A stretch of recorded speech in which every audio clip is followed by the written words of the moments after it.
cultural identity and storytelling through fashion. I'm really excited to have you all on the call. My name is Blessing Azubike. I'm the acting head of programs at the Creative Economy practice at CcHUB. And really excited to welcome you to this session. We have one speaker who is on this call with me already. I'll be introducing her soon. But just to give a bit of context, this conversation, like I said, is centered around cultural identity and storytelling through fashion, because we're currently in a world that's becoming more and more connected and globalized, and fashion has become one of the strongest ways that people express who they are and where they come from through clothing. Designers are telling these stories about heritage, history, and how culture continues to evolve. As we went through the chat, I could see there are a lot of you that are in and around fashion. There are also some storytellers, filmmakers in the room, and you're all focused on telling stories, you know, either about our heritage, history, and how culture continues to evolve. But for a long time, the global fashion conversation has been shaped mostly by Western voices, often overlooking or misrepresenting African creativity. So today's conversation is going to be turning that around. We're spotlighting an incredible personality who's proving that African fashion isn't just about a side story, it's central to the global conversation. So today's conversation is going to be focused around demonstrating how fashion functions as a medium for preserving, interpreting, and transmitting cultural stories. We're also going to be demonstrating viable paths to commercial success without cultural compromise. And we'll also be sharing tangible lessons about building fashion brands rooted in cultural identity. And to have us on this amazing conversation, we have Loza Maléombho, who's from Côte d'Ivoire. I'm going to be introducing her soon. But it's also important, before I introduce Loza and bring her up for the conversation to kick off, it's very important that I make a bit of an announcement that this particular event or this conversation is a pipeline event from a key program that we run here at the Creative Economy practice at CcHUB, which is called the Fashionomics Africa Accelerator Program. The program is an incubator and an accelerator program, which we run. The Creative Economy practice at CcHUB delivers the accelerator program, and it's a program that we've been running on behalf of the African Development Bank for 2 years now. It's in its second year and the second cohort, and we've given an opportunity for all of you to benefit from that program. This is why this session is running. After this conversation, you'd have some benefits. You'd have access to our community, being part of our community, and there's so many benefits to that. You'd also have access to the recorded sessions from the Fashionomics Africa Accelerator Program. The program has run, and we've delivered about 14 training sessions around business literacy for fashion, for people who are in fashion or fashion entrepreneurs, as well as other benefits. So I'll share more about that after this conversation, but let's dive right into the conversation. I'll be introducing Loza now. Loza is a visionary fashion designer who has captivated the global fashion scene with her distinctive approach to design. Raised in a multicultural environment, Loza's early exposure to a rich tapestry of African traditions and global influences laid the foundation for her unique creative vision. Loza's designs have garnered international acclaim, with her work featured on celebrities, the likes of Beyonce, Kelly Rowland, and Teyana Taylor in prestigious movies such as Coming to America, and publications worldwide, the likes of Vogue and Elle magazines. Her ability to weave together diverse influences and craft garments that transcend cultural boundaries has earned her a dedicated following among fashion enthusiasts and industry insiders alike. Beyond the runway, Loza has been an advocate for the empowerment of African designers and artisans. She's known for collaborating with local craftsmen, fostering sustainable practices, and contributing to the elevation of African fashion on a global scale. Her impact extends beyond the realm of clothing, making her a key figure in the broad conversation about the representation of African culture in the fashion industry. Can we give a rousing round of applause and a warm welcome to Loza as she takes up the stage? Please leave comments in the chat so that we can see that you're welcoming her. I'm not sure if you're able to leave emojis, but please leave your comments in the chat while you welcome Loza. Loza, welcome to the conversation. Really looking forward to it. Thank you, Blessing, for this very thorough introduction. And hello to everyone. I see it's a full house, so I'm excited for this exchange. A little nervous because I don't do this often, but I'm here. So can't wait to see, the interaction, how far we can go, we can dive into the subject. Fantastic. Don't worry, don't be nervous, Loza. We've got you. This is going to be a very smooth and warm conversation. And I'm trusting that everyone on the call is going to be part of it by dropping comments in the chat and, leaving questions. It will be nice to know, because we have a lot of fashion entrepreneurs and practitioners, as well as other storytellers on the call and creatives. I'm sure that everyone is experienced in one way or the other. So it'll be nice to hear what everyone will be sharing around this conversation. A bit of housekeeping. I'll just share what the agenda looks now. A few minutes. I know that people are joining in from different parts of the world, but just to be on the same timeline, we'll stay at this call started at 12 p.m. GMT for a few minutes past 12 p.m. GMT. The conversation will run for a few minutes, and around 1:30 p.m. GMT, we would be taking questions and answers. Please, if you have a question, I expect that you would have shared that in the Q&A box. But if you would prefer to unmute and ask your question, you have to raise your hands first. So use the button for that, so you can have your hand raised, and then we can select you. Once you're selected to ask your question, we'll give you permission to be able to unmute yourself. After the Q&A session, we'll take final announcements and closing remarks. So once again, you can be aware of some of the benefits that you gain from joining this session and just being connected to the creative economy practice and this program. So thanks once again, everyone, for joining. We'll go right into the program. And Loza, once again, it's a pleasure to have you on this call. You launched your brand in New York in 2009, but moved production to Abidjan in 2012.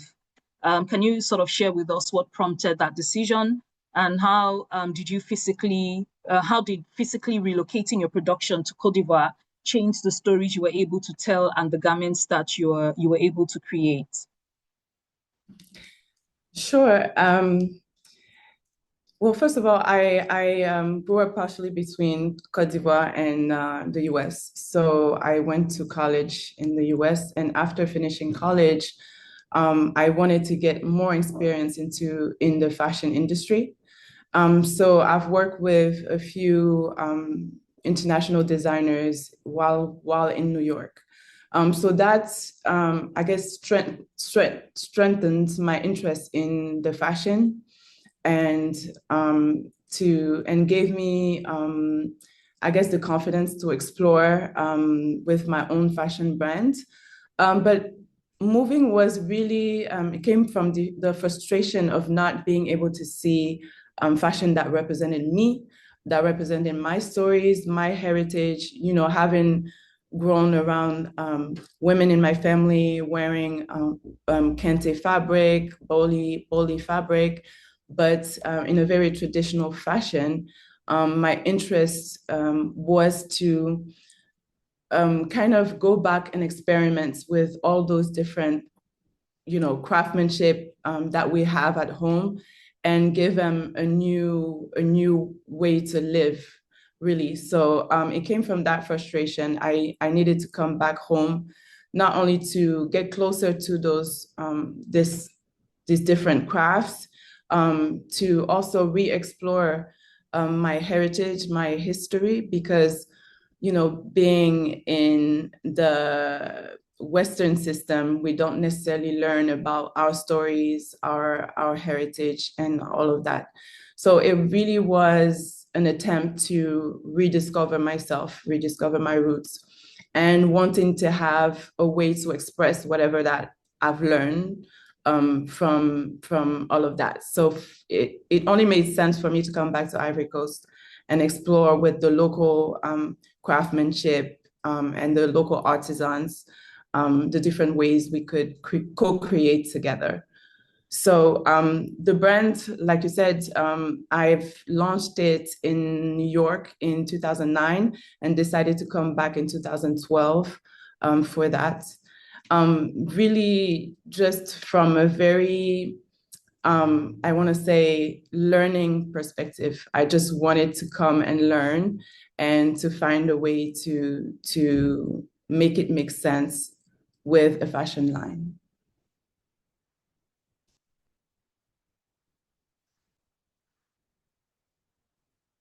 Oh dear, fantastic. Thanks a lot for that. It's nice to know that we're having more and more creatives from of African heritage who are interested in their roots and telling their stories through their roots. You have incorporated the Boule gold mask symbol that represents union and joy in your collections. How do you sort of choose what cultural symbols and narratives to explore? And what's your research process for ensuring their meanings remain intact when translated into contemporary fashion? And I'm sure this is sort of like a challenge that people who are in other disciplines within the creative industries sort of face, whether it's visual artists or filmmakers, when we're choosing these cultural symbols or, these cultural stories that we're telling, how are we making sure that things are not lost in translation as we try to tell our stories? Sure. Yeah, I think from a creative perspective, I want to say that I didn't necessarily choose the mask. I felt like it chose me. It wasn't the original logo for the brand, to be honest. I came back and in my research and curiosity towards different artisans' work, and I just asked the question, what is being made here traditionally, and how can I propel those, I guess, perpetuate this craft in the future? So you would see a lot of bronze workers selling statues on the side of the roads when you're traveling. If you're visiting Côte d'Ivoire and going to visit the Bassam, which is a city 30 minutes away from Abidjan, you will see craft markets on the side of the road with a lot of artisans selling bronze statues and bronze pieces, and which are necessary, usually being sold for decoration. And so I just pushed to move further. I just got curious about the craft and went to where you would find most bronze worker, and I went to meet some of them and just sat around with them one afternoon just to ask questions about the craft and what it meant and the different objects that they were making, asking questions whether they have necessarily a meaning or if it's only for decoration. So I met one very talented one whose name is Draman, whom I've worked with for the past, I want to say 13 years, who explained to me how the craft is inherited and given from the father to the son throughout different generations. And he explained to me how over the years, it's getting harder and harder to transmit this craft to the young generations because their interests have moved from doing things with their hands to being online and on social media. So the mask in question, the Boli mask, it's not the original design. I've tweaked it up a bit because the original design had the crown on the bottom of the face, not at the top. And for me, for the tradition, it symbolizes the union of two things. It doesn't necessarily have to be specific. It's just the union of things.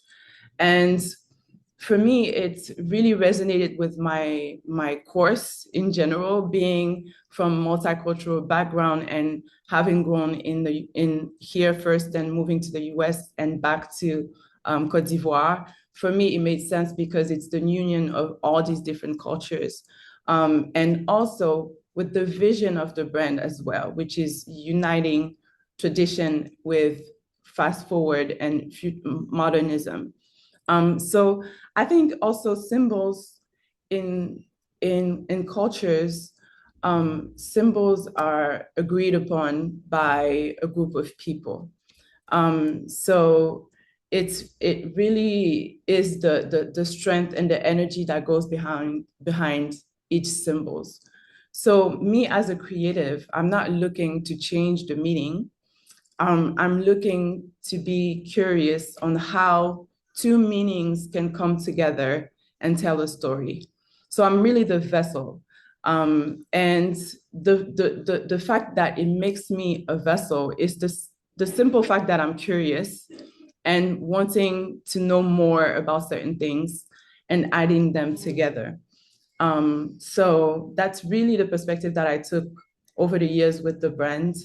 And it's, even though I have a lens that's more geared towards, I want to say, graphics and visuals, like I'm very interested in shapes and geometrics and these things that I feel intuitively. So when I'm drawn to a symbolic object, it's more so like a puzzle for me. How can I incorporate that into what I'm already doing, so it can have movement in time for what it's used for? Fantastic. I think that there's so much to learn from the response to that question. I really love, and I think I've taken this as a quote that we would really like to share with everyone. When you said not looking to change the meaning and then seeing yourself really as a vessel, and being curious about all of these things and bringing them together to fuse them. But speaking of the union of things and uniting tradition with fast forward fashion, where do you draw the line between evolution and erasure? For you, you're blending Ivorian tribal aesthetics with New York urban style. So how do you balance innovation with respect for tradition? I know that you sort of responded to that through your last response, but I also want you to sort of focus on sharing with us how you draw the line between evolution and complete erasure.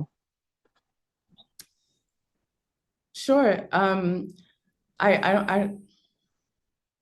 don't know that I'm in the power position to do that. Again, like when you place yourself as a vessel and you take on the perspective of curiosity and experimentation, there's authenticity in that alone.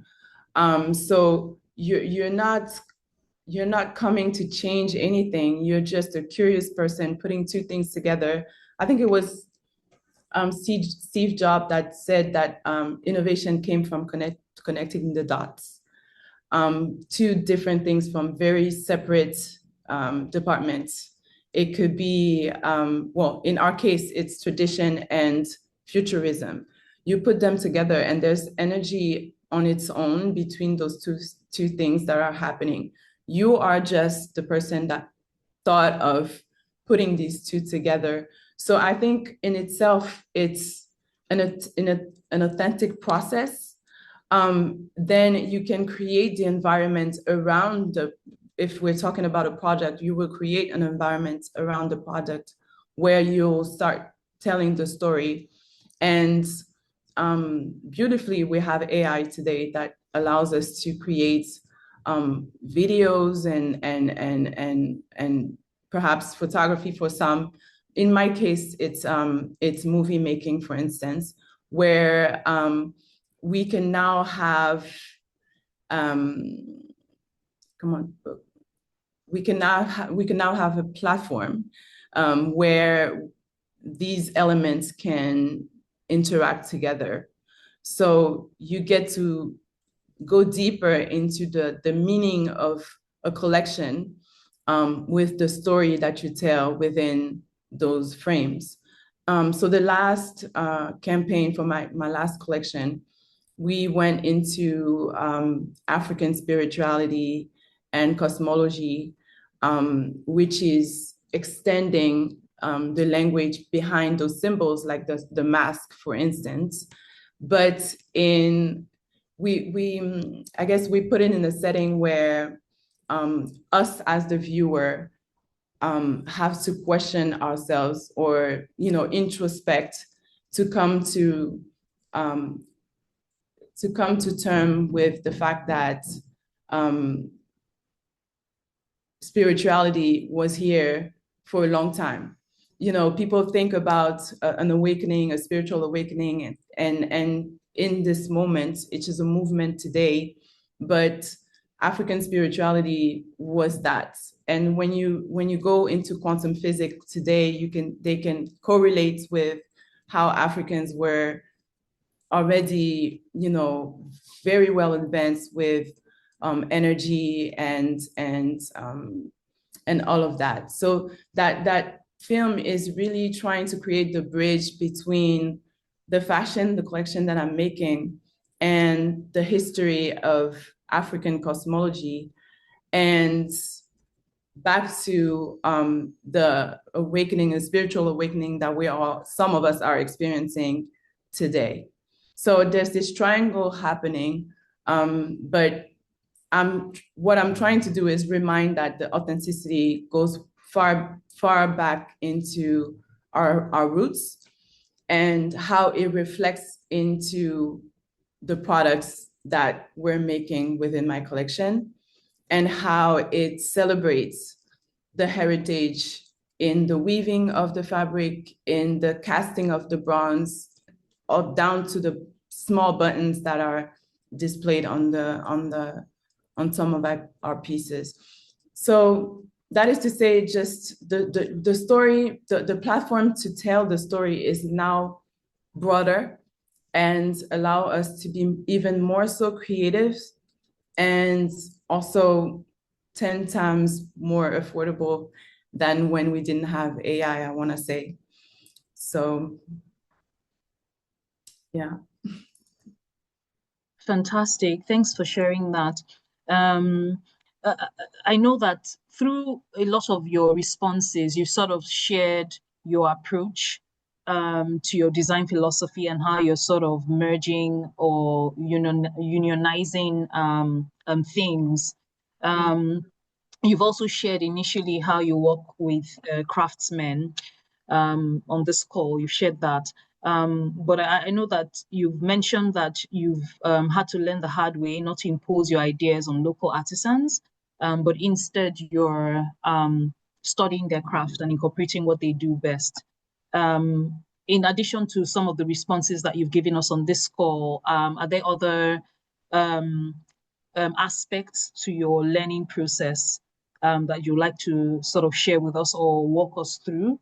How your approach has changed your design philosophy, your approach to sort of studying these craftsmen and their work, and unionizing that with your work. How has this approach sort of changed your design philosophy? Well, for one, I think it's changed from I have the experience, I have the Western knowledge and experience, and I'm coming to revolutionize the way we think about fashion. I went from that mentality to we're in a co-creation. because there's things that are already established here. There is a heritage, and like I said, a lot of the crafts are given from previous generations to the new generations. You will find villages in the north of Côte d'Ivoire where the entire village are weavers. And as soon as you walk in, like everyone is on a machine weaving the fabric, and the fabric then transported to a market and being sold. So that is too powerful for me to think, I can change to, transform that into a Western lens. It's really about, here is how it's done here, and how can I benefit, and how can I be useful with my knowledge, and with theirs, how can we co-create something that makes sense for us, and that also has an international appeal. So it really went from, like I said, I think I know everything to we're in a co-creation process, and I still have to learn, and they can also learn from me. Fantastic. I love that so much. And I think that there's a lot to learn from that response. Now let's sort of change gears and move to a different sort of conversation or point in the conversation. Your appearance in Beyonce's Formation and Black is King caused your website to crash and sales to spike 300%. How did that moment of global visibility change your business and your storytelling? Did it help or complicate your storytelling? And how do these sort of high profile moments change the narrative around African fashion?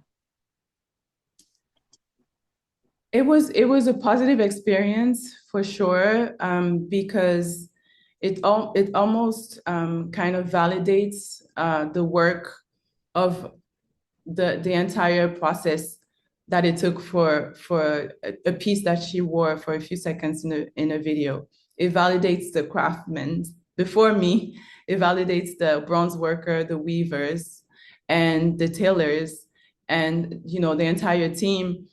Like I said, if it's in the co-creation process, if I'm winning, we're all winning. So, and definitely with the demand that's spiked from that, can only means now we have to organize so we can be able to create more. So it's really a celebration. It's a win for the heritage. It's a win for the process. And it's a win as well for us to be able to structure ourselves to be able to supply the now growing demand that it took from that visibility. Now it wasn't an easy process, because I think I actually was in a hospital when the video came out. I had just given birth to my son at the time, so it was great, and we also were able to bounce back quickly to respond to the demand, because we were also prepared in advance, because the one thing that you don't know when a celebrity, when their team takes some of your pieces, you don't know when they're going to wear it. You don't know if they're going to wear it.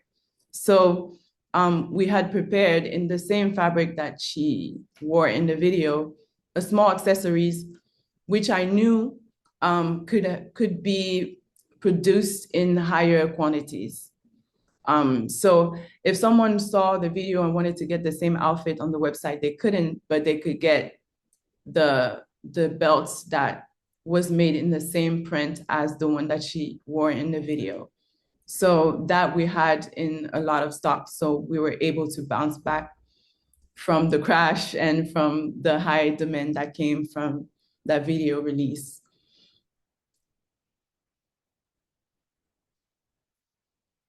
Oh, fantastic. Thanks for sharing that. In terms of pricing, traditional artisan techniques are time intensive and they sort of require immense skill. So with this in mind, how do you price garments in a way that fairly compensates their labor? while remaining accessible enough to reach your intended audience? Sure. Well, the pieces are priced.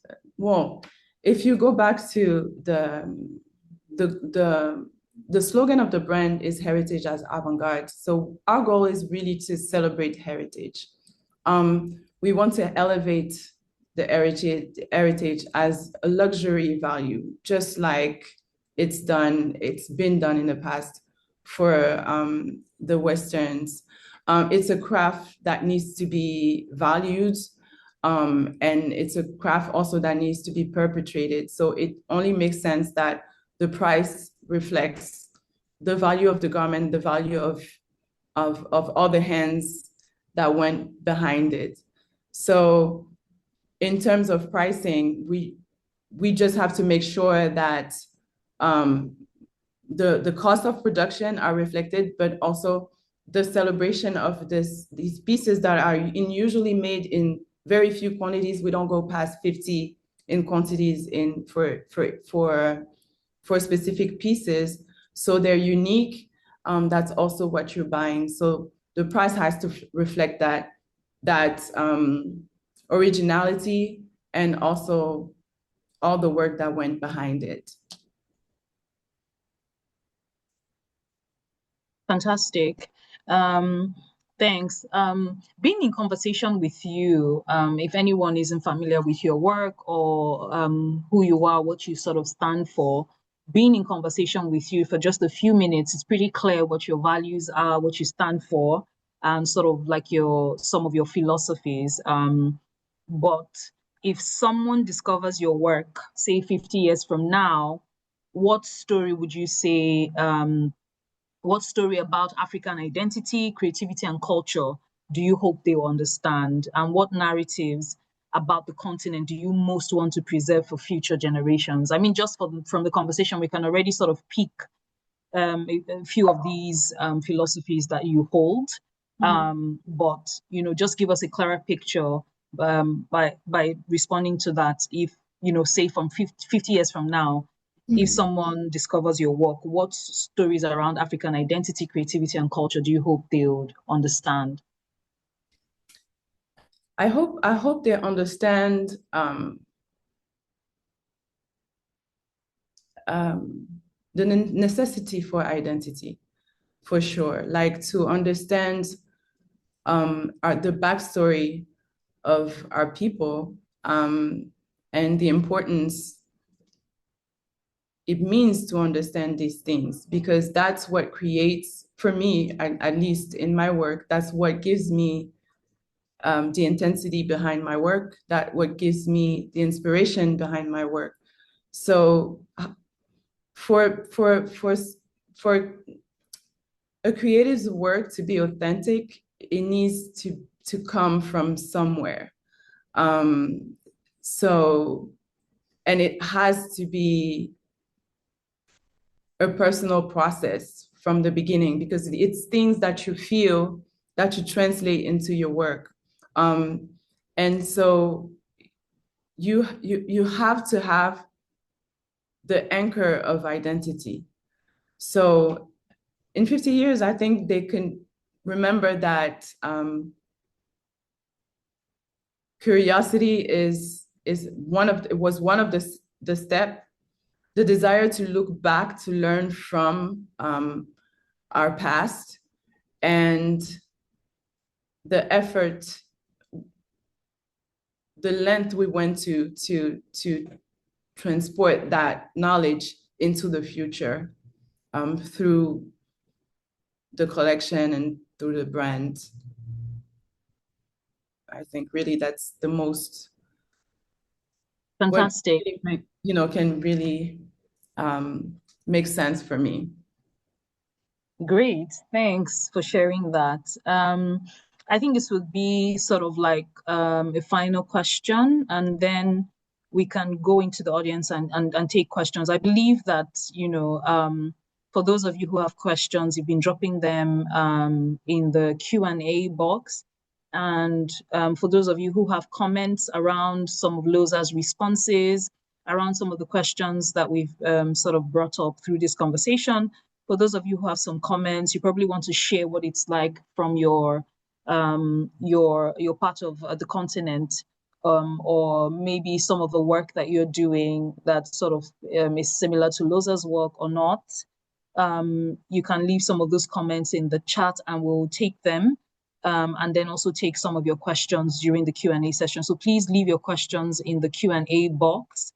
And for those of you who are brave enough to unmute and sort of share, just prepare to do that. But as a way of rounding up this conversation, Loza, for young African designers who are trying to tell their own cultural stories through fashion, and indeed, for other storytellers, what's the most important lesson you've learned about balancing authenticity, commercial viability, and creative vision? You said in the question, I think my keyword is authenticity. I think I want to say authenticity and curiosity, because curiosity is what's gonna give you the path to be authentic, because you learn when you open to learn about different things that resonate with you. The more you learn, the more they have, I want to say, the more they have intensity within you. And the fact that you're curious would eventually have you bring two separate things together that would make sense for you. And that's not necessarily for other people, but the fact that these things make sense for you and that you're able to materialize that in your work, it becomes your signature, it becomes your core, and that energy alone will resonate because it's authentic. I think that you can't lie about authenticity in truth, and if you're doing things with authenticity, it will show in your work and it would speak for itself. Absolutely. Thanks so much for that. There's so many things or insight that we've caught from this conversation, and I can see a lot of people on the call who are dropping comments thanking you. Thank you very much, Loza. Angela Adele says, thank you very much, Loza. It's really been an insightful session with you.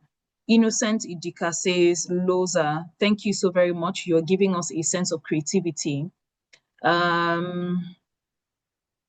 Mutabazi says, congratulations. I'm not sure why.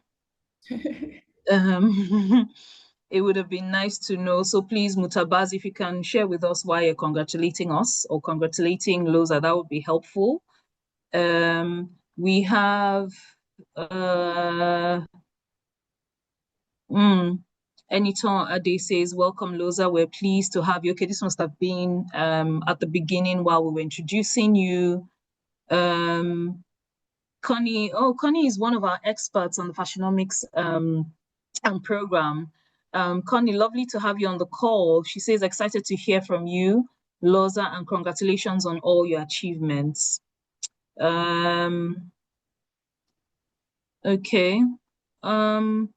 Misan says, welcome, Loza. Good to see you. We met at Lagos Fashion and Design Week some years ago. Really proud to see how her brand has evolved since that time. And then more and more comments saying impressive profile, Loza. And then more and more people welcoming you as we introduced you earlier on, just before the conversation began. I'll check now the Q&A box to see if we have specific questions for you. Someone is asking if they're going to be able to get the recording of the session. I'm not sure. We'll see about that. I'll confirm that and then I can respond to that later on. Mission A says, what role does materiality play in your sustainable business goals? You experiment with indigenous materials a lot in your work. And while they carry the story of cultural heritage and artisanal craftsmanship, what cultural or socioeconomic markers do you see that could indicate a sustainable acceptance of your creative vision? I'm not sure if you caught that. So I think the first part of the question is saying, what role does materiality play in your sustainable business goals? And then it goes on to sort of summarize to say, what cultural or socioeconomic markers do you see that could indicate a sustainable acceptance of your creative vision?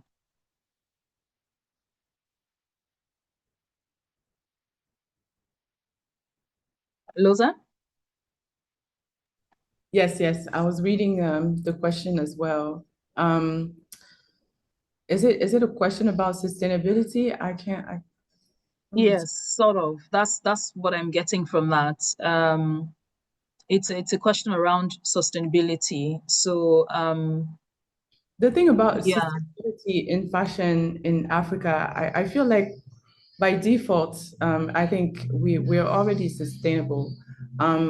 If you're using local materials, everything is done by hand and with craftsmen. And I personally use burlap fabric, which is a natural fiber as well.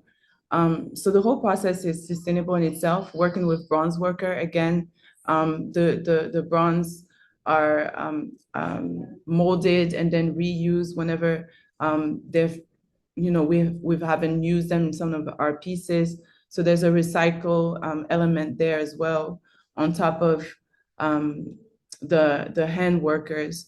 So the question about going beyond to be sustainable doesn't necessarily apply for my brand, because we're already using sustainable practices. So that for sure. And I think the second part of the question was, what cultural or socioeconomic markers we see acceptance? I don't know if I understand the second part of the question. so what cultural or socioeconomic markers do you see that could indicate a sustainable acceptance of your creative vision?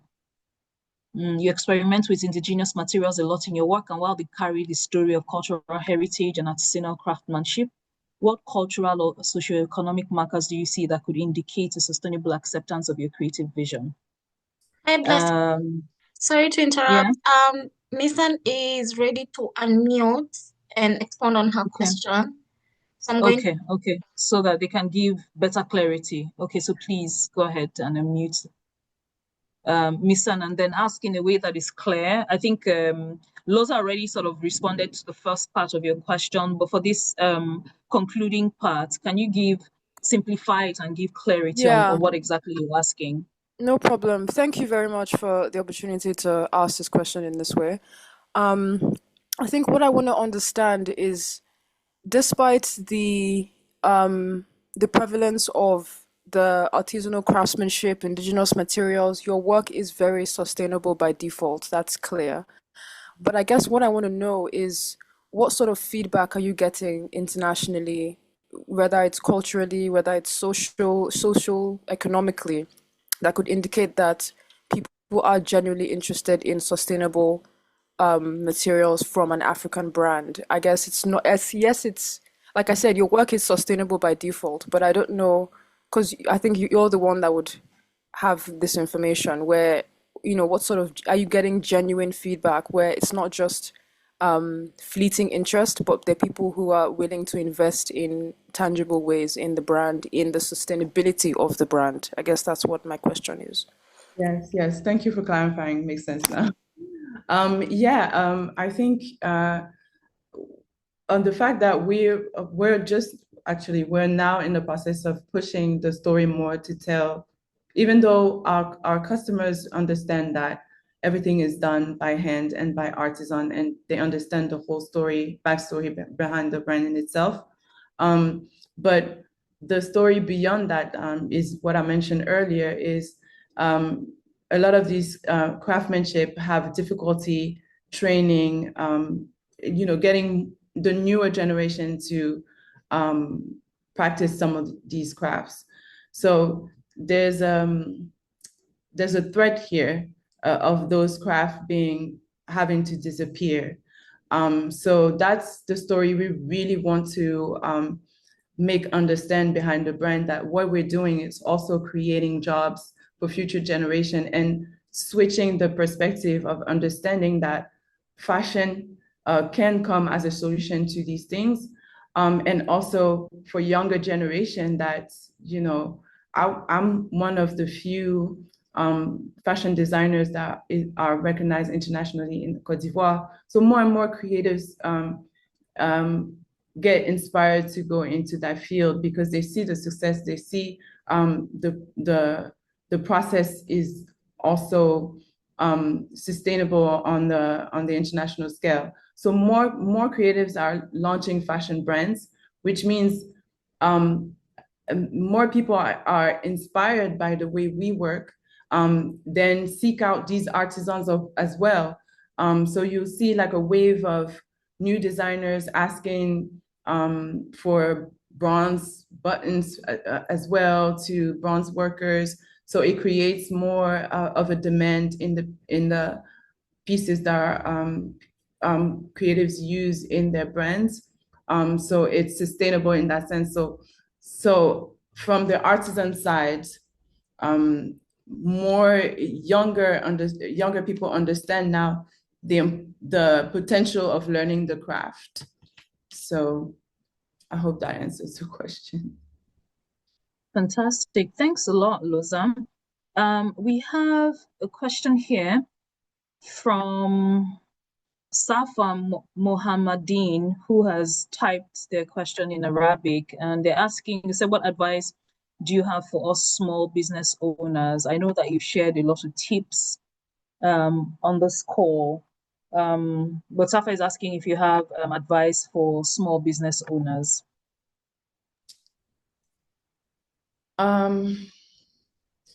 Again, it circles back to authenticity. But again, prior to that, being able to experiment with few things.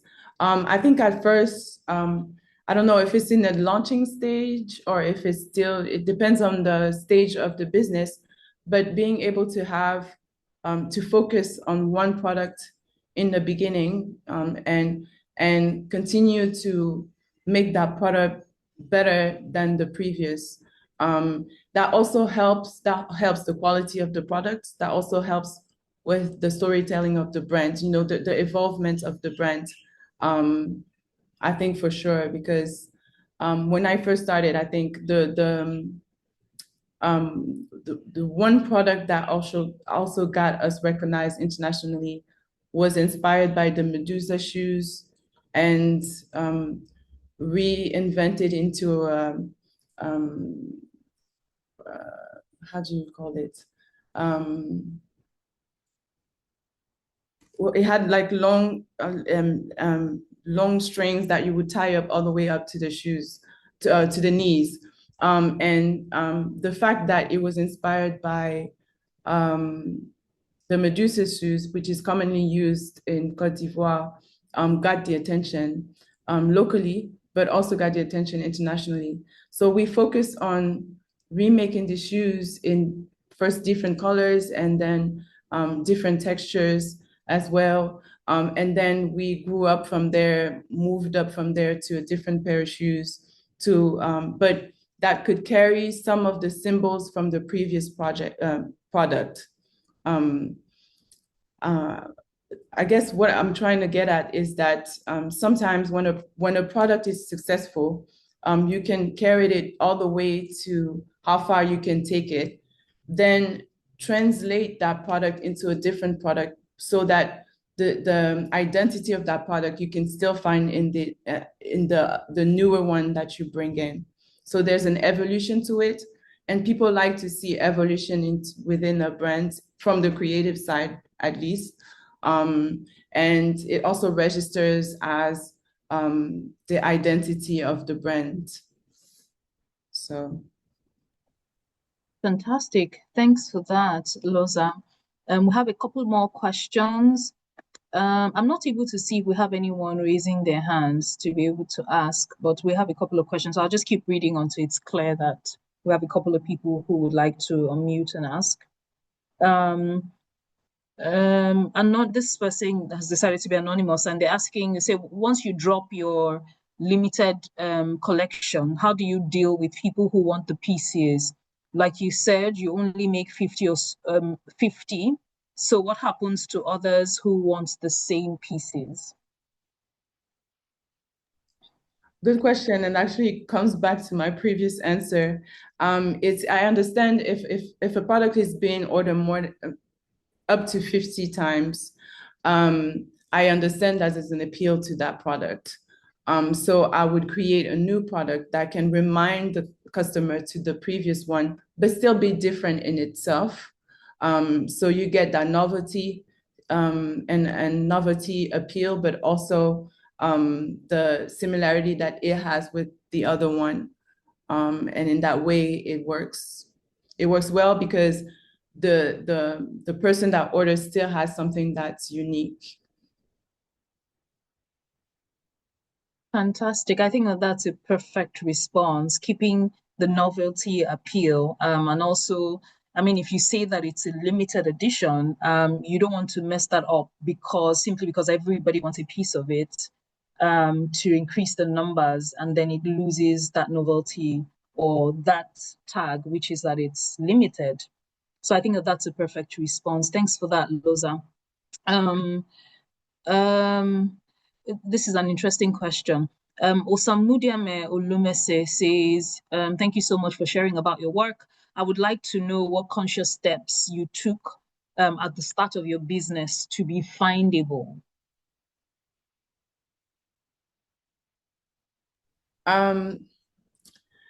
I think I came up when I think Instagram was at its peak. It had like a moment where everyone was switching from Facebook to Instagram, and it was only images. And within that constraint, like I guess restricted frame, because Facebook was much more, it was posts and images and pictures and all of these, and Instagram was only images. You had to make an impact and you had to tell a quick story fast. So the visuals that I used in the beginning were very impactful, and you had to stop and look at them. I think one of the very first images that took over, it was actually Tumblr before even Instagram. I can't remember exactly, but I had just moved back to Ivory Coast, and I shot the entire lookbook outside in what you would call the equivalent to the favelas, but in Ivory Coast. And what was interesting about this was that you'd see, when you go to these areas, they're very colorful. The walls are blue, the doors can be yellow. There's these great contrasts and different elements and textures, which you could see in my collection at the time as well. So we went to shoot the entire campaign in that area.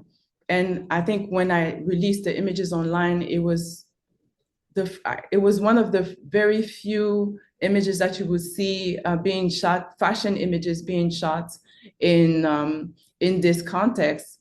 So automatically, it drew a lot of attention, and it was very, I want to say it went viral on Tumblr at the time. So it was really about catching the eye right there. And that has helped a lot. Fantastic. Thanks so much for sharing. We have two people who have their hands up. We'll take Noemia Panzo. I hope that I haven't butchered your name. So sorry if I have. Noemia Panzo, please unmute and ask your question. Please keep it to a few seconds. Just go straight to the question so that we're able to take as many questions as possible. Can anyone hear me? Yes, please, go ahead. Straight to the point. I would like to know, how do you deal with cultural appropriation regarding the fashion creation? Because one of the things that most of the themes that we're talking about here in Angola is Afrofuturism. And one of the things that is like the main point is cultural appropriation. So how do you deal with this as an African creator, as a fashion designer? And how do you convey the right messages with African aesthetics through the process of storytelling?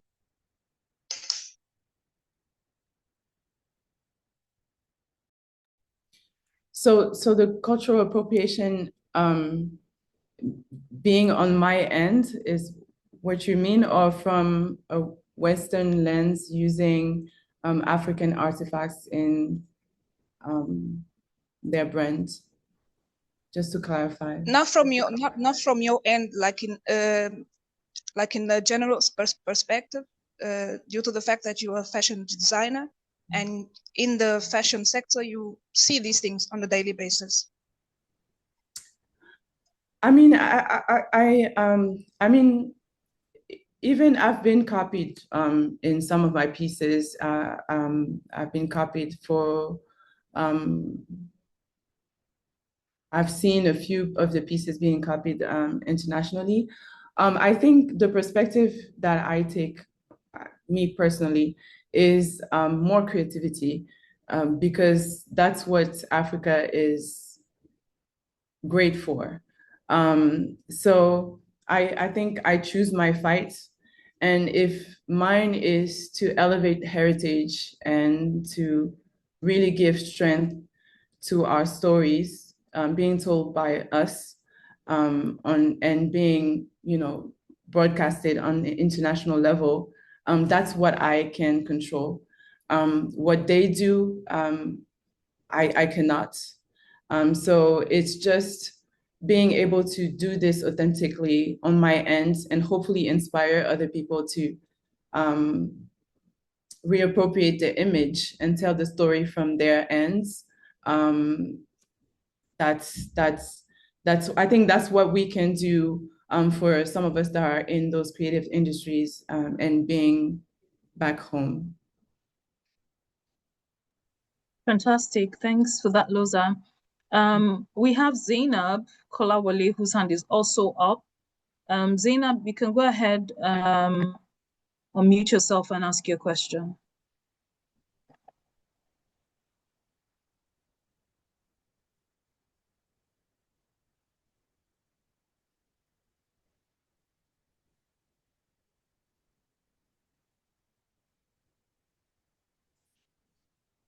Hello, Zainab. Are you ready to ask your question?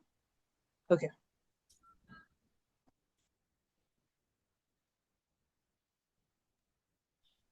Zainab, I can see you're muted. If you're speaking, we can't hear you.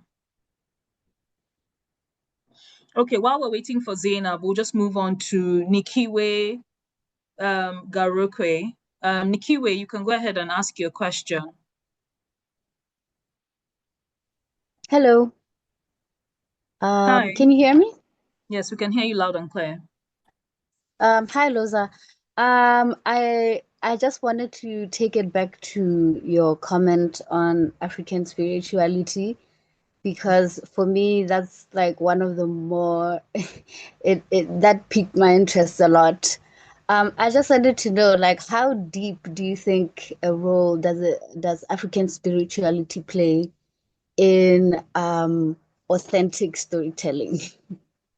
Because I think a lot of us Africans are pretty much awakening now. We're starting to go back to our roots and starting to learn a little bit more about it. So maybe just speak on it a little bit more. Thank you. Sure. I think it's so important to go back and to go back to the rabbit hole and understanding spirituality, African spirituality per se, because it's been stigmatized for so long. And I think I want to say we're that generation now that understands or starting to understand and diving deeper to understand. And now with understanding, I feel comes the responsibility to clear that name in the different fields that we express. And for me, it's through fashion. So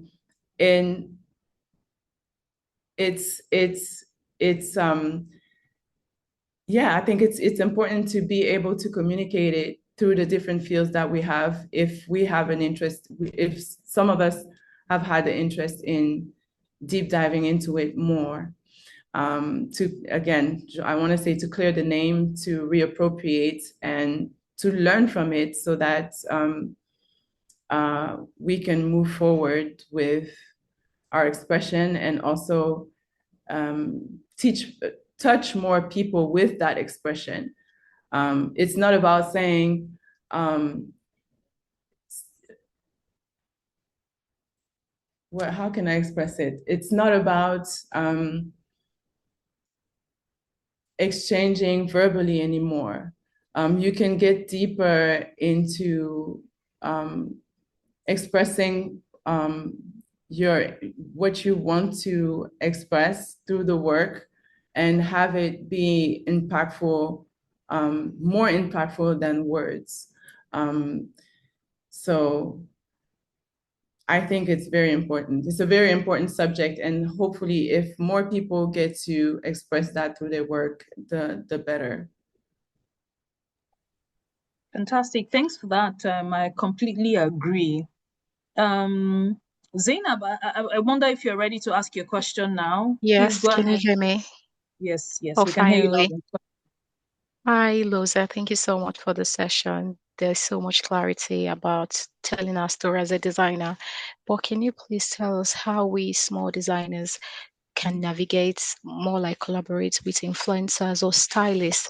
Because the kind of design that we create is unique in order to tell the story. Because in the Western world, for example, some of your new collection, how you had like the raffian, it's really unique. It's not something that we would see in like the high streets.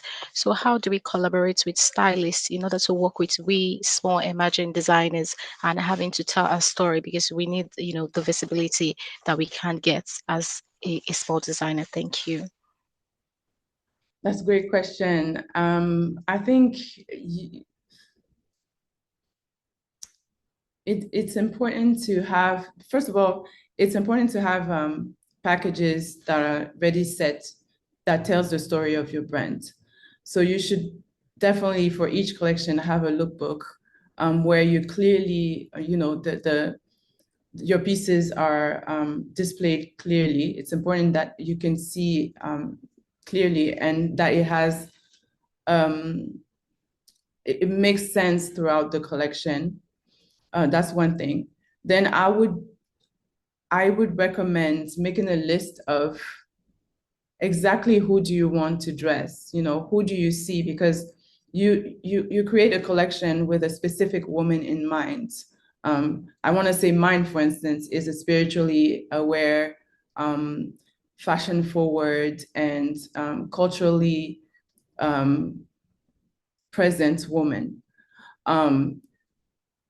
The person that wears I said women, I assume you have a women's brand. It could be anything else, but whoever is the target for that brand needs to be clearly I guess you should be able to identify who the brand is for. Then from then you can target different celebrities or influencers that you want to wear. And then I would suggest in the beginning, look for the emails to that person and go on a cold call to say, here's my brand. Hello, my name is so-and-so. This is my brand. This is who we're looking to dress. And here's the lookbook attached. Then on other social media platform, push the collection as well with the visuals of the brand. All come to say it's really important to have visual that speak first prior to having the conversation around what you want to tell about the brand. Visually, it needs to, I guess because we're such in a short time spent moments right now that people will scroll away really fast. If someone scrolls onto your page, they need to be able to stop. And so there are visual cues that, you know, a lot of us learn if you went to art school, there are visual cues that you have to get someone to stop in their track. It's lots of colors. It's very geometric, you know, I want to say balance or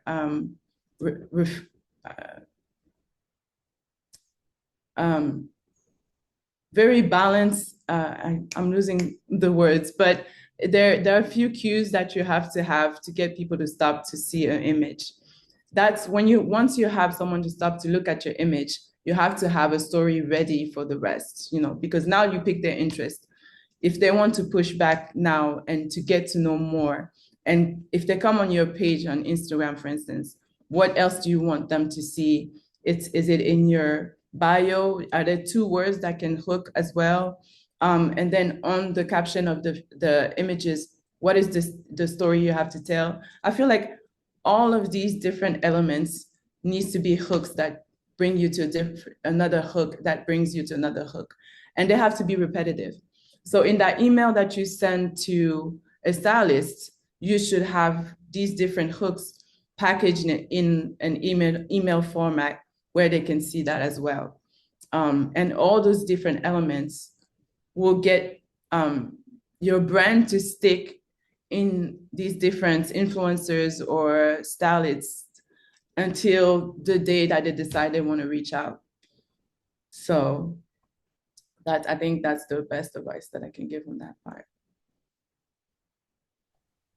Fantastic, thanks. I think that's very valuable advice. From the moment that you send the email, what are the different things that are going to go on? And I think that's most of that's a challenge that most people find in their businesses, where you've sort of gotten or found a way around getting people to come on your page. So when they get there, what do they see? What's the call to action, you know? Or are you going to lose them because you're not prepared or you haven't planned the strategy? So I think that's really key, what you've just shared. We have a couple of questions. I can't see that there's anyone else who's raising their hands. We have a few more minutes to go. So we'll just take a few questions that have been typed out, and then I think we can wrap up on the call. There's someone here, Tide Okungbaye, says, how are you able to position your brand for investing opportunities and raise funds to scale your business? That's interesting. And we're in that process right now. So it's about, again, organizing to have targets, to have specific goals that you want to reach. That's what we're doing. Ideal revenues that we want to have in the next 5 years. So we plan for that. And we also articulate how we're going to get there, how many collection with how many collection, or what specifics we're doing in strategy to get there. And then we reach out to different investment agencies, and some of them are also reaching out to us. So we're in the process of that exchange as well.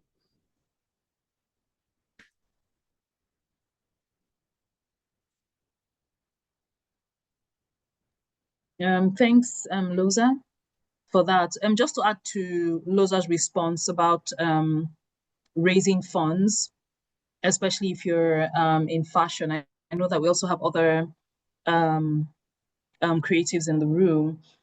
We have a couple of programs that sort of support with funding, either the accelerator programs or incubators or boot camps, just like Fashionomics, which I talked about at the beginning of the session. Typically, when you're part of that program proper, and you apply for that, you go through the training sessions, and then towards the end of the program, you have an opportunity to get funding. In the first year, it was 20K USD for fashion entrepreneurs, and in this second year, it's 10K USD. There are a lot of other opportunities like that that we usually would share.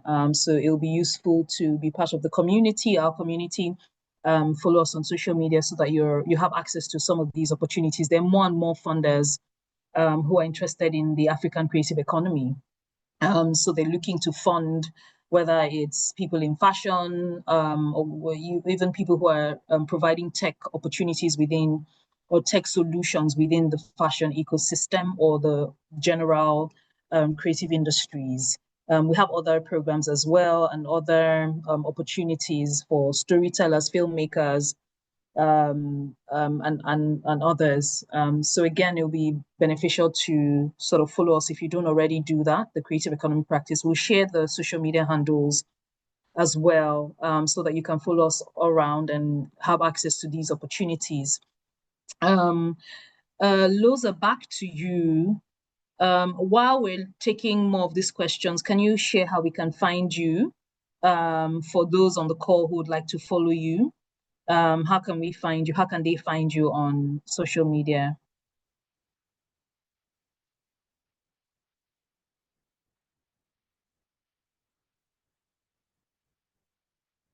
Hi, Loza, you're muted. Sorry. Yeah, sure. You can find me with the name and last name, Loza Maléombho, on Instagram. There's my personal account and the brand's account as well. And on Facebook is also the same, Loza Maléombho. Fantastic. Thanks for sharing. For those of you who are interested in following. And also the website, lozamaleombho.com. So. Okay, great. Thanks for sharing. I can see someone is asking for us. It's CcHUB Creative across board on Instagram, on X, on LinkedIn is the full name, CcHUB Creative Economy Practice.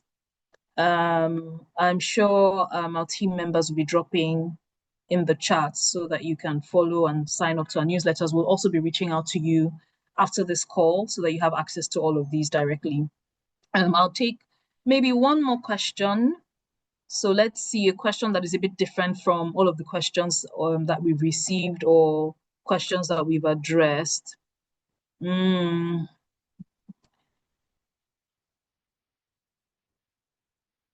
can see there's still sort of related to questions that have been addressed. Thank you so much.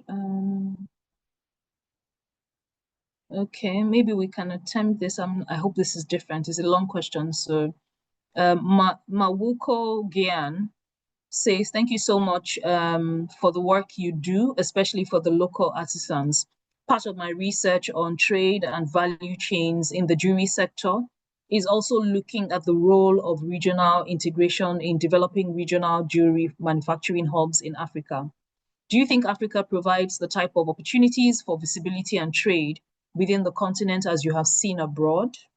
And with your value chain, do you source any material from other African countries, and do you find difficulty in doing so?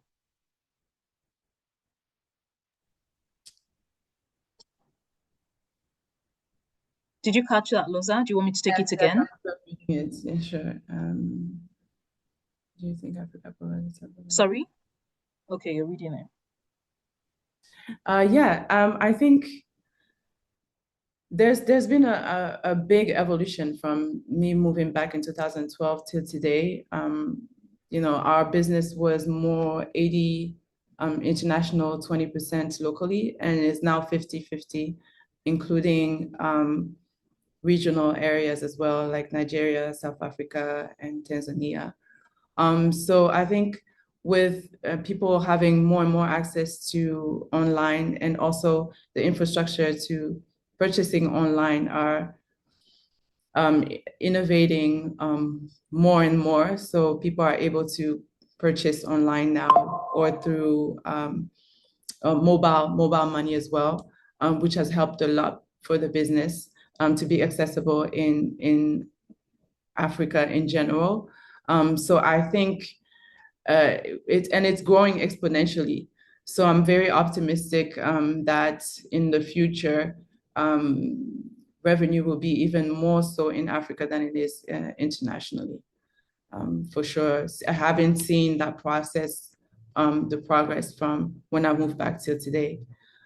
And also, I think the last question was value chain. Oh, okay, yes. For the sourcing, everything is sourced locally.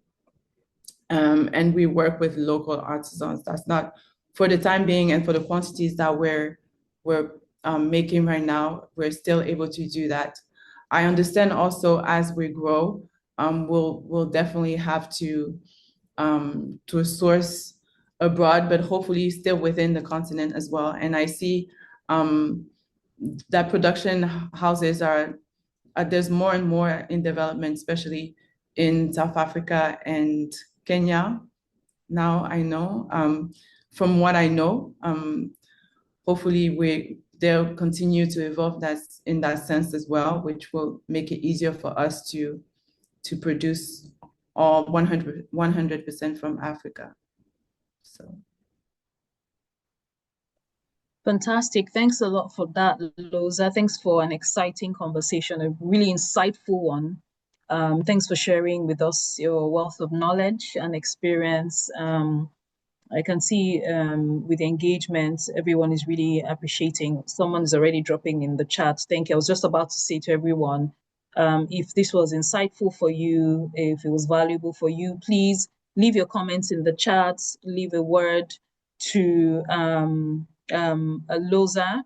And then I can see for some of you sharing comments, you're sharing directly to host and panelists. You can share to everyone so that we can all see your comments. Mawuko says, thank you. I can see the thank yous have started to come in. Please keep them coming. Loza, as we wrap up, any final words, any last words on this call? Final words and last words sound very dark.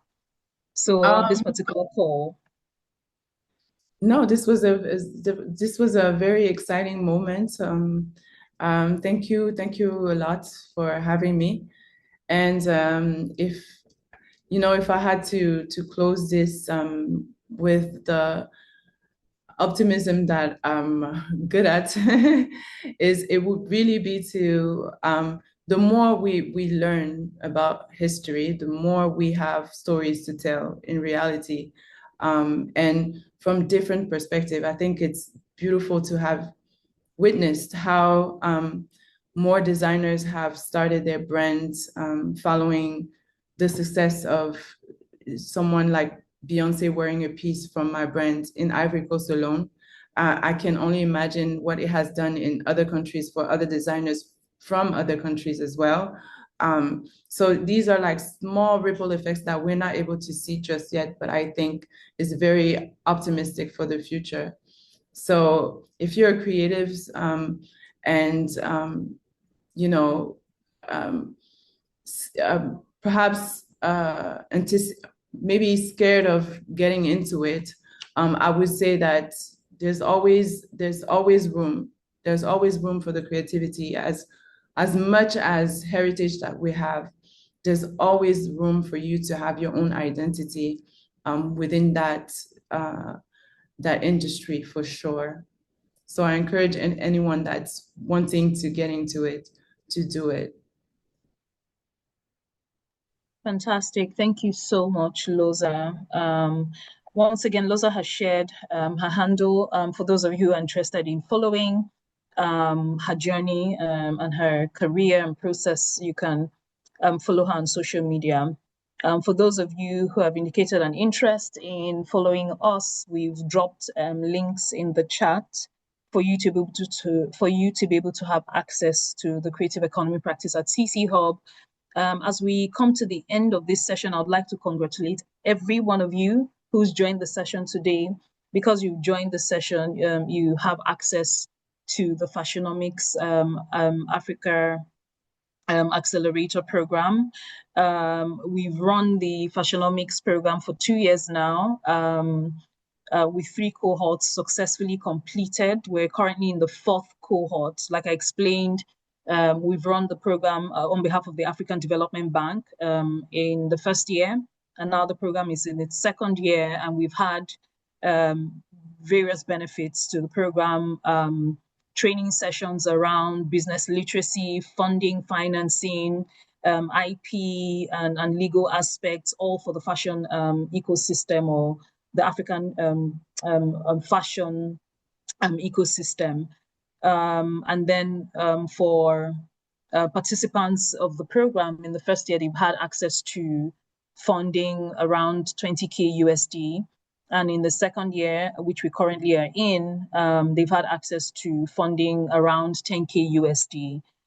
For those of you who have joined this call, congratulations to you all. You have access to the Fashionomics program, maybe not the funding bit, but you have access to the training sessions, recordings, which we'll be sharing with you, really, really valuable sessions around branding, communications, and a lot of other topics like some that I've shared. Also, I see a lot of requests for the recording of this call. Happy to announce to you that we're able to share the recording with you. Because you've attended this session, you'd have access to our community. We'll be sharing with you ways that you can join the community so you can begin to receive newsletters from us. Our newsletters always have opportunities shared with you, so you know how you can have access to funding, have access to other ways that you can grow your fashion businesses. For those of you who are on the call who aren't in fashion, ways that you can grow your creative businesses and also network within the creative economy. We'll also be, like I said, sharing the recordings with you for the Fashionomics program, as well as this recording. I think that brings us to the end of this call. Once again, my name is Blessing Azubike. I'm acting head of programs at the Creative Economy Practice. For those of you who are not familiar with our work or what we do here at the Creative Economy Practice at CcHUB, we're very interested in, sorry about that. For those of you who are not familiar with the work that we do here at the Creative Economy Practice at CcHUB, we're interested in enhancing job and wealth creation and opportunities for creative expression for Africans, particularly young women and young people, through innovation and the application of technology. In summary, we're enabling African creative economy growth in multiple ways through innovation and technology or application. There are a couple of projects and programs that we run. Again, as you begin to join our community and follow us, you start to get familiar with these programs. We have a couple of incubators, accelerators, boot camps that we run. We're also very interested in acting as an intermediary or middleman between creative entrepreneurs and funders, so that funders can begin to put in more funding within the creative or the African creative economy. And in order to get creatives ready for that funding, we run a lot of investment readiness sessions around accelerators, incubators, training sessions that get you ready for these sorts of funding. So looking forward to being more connected with those of you on this call as you continue to have access to these opportunities that we offer. Loza, once again, thank you so much for sharing with us your wealth of knowledge and experience. Looking forward to having you again on another session or another chat or one of our programs. So as we say bye, one last word to everyone. Thank you.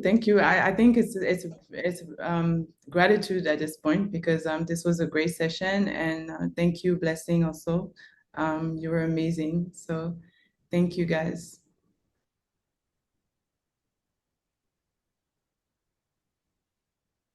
Thank you so much, and thank you to everyone on the team on the call, responding to messages, sharing links, making sure that this session ran well. Thanks to our interpreters as well, who made it easy for those of you who chose to be in the Arabic room, in the French room, or in the Portuguese room. Thank you all.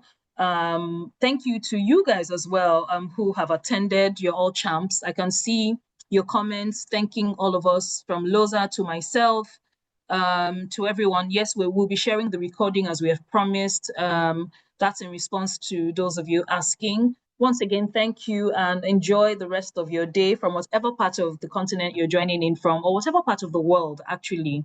So if it's evening where you are, have a lovely rest of the evening. If it's still early in the day or afternoon, again, enjoy the rest of your day and see you all soon. Bye-bye.